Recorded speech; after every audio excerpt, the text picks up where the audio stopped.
in any city, in any country. Go to any warehouse or factory you can get yourself into. When you reach the receiving desk, ask to claim the shipment for someone called the Holder of the Syzygy.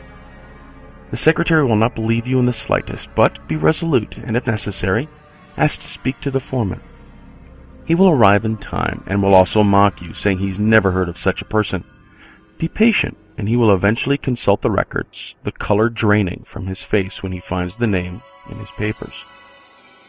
He will then lead you onto the floor of the factory, but he will demand that you wear eye protection. You should have the eyes by now, and though this is not their true purpose, only they will suffice for this occasion.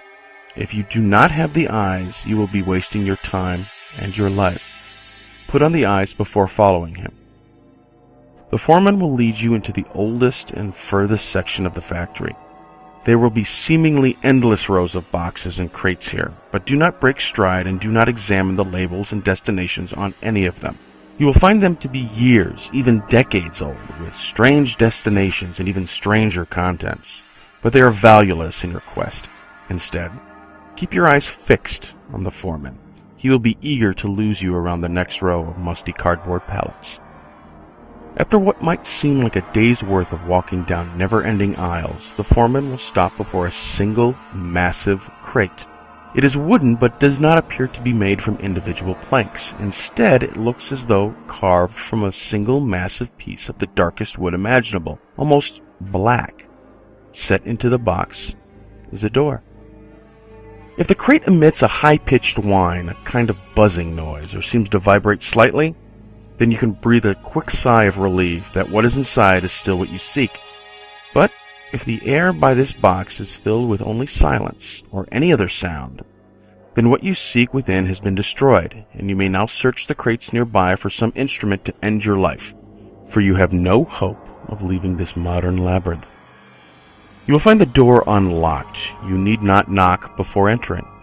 You will then be standing in complete darkness. Only the eyes will reveal the true nature of the space you are now standing in. You will find yourself standing near the center of a massive web of rings, all centered around a small dais with a reclining chair, not unlike a dentist's chair. The difference in the function becomes terrifyingly apparent as you approach. The chair is surrounded by hundreds of scalpels, each on its own articulated arm poised above the chair. Strapped into this seat is a mannequin made of the same dark wood the crate was fabricated from.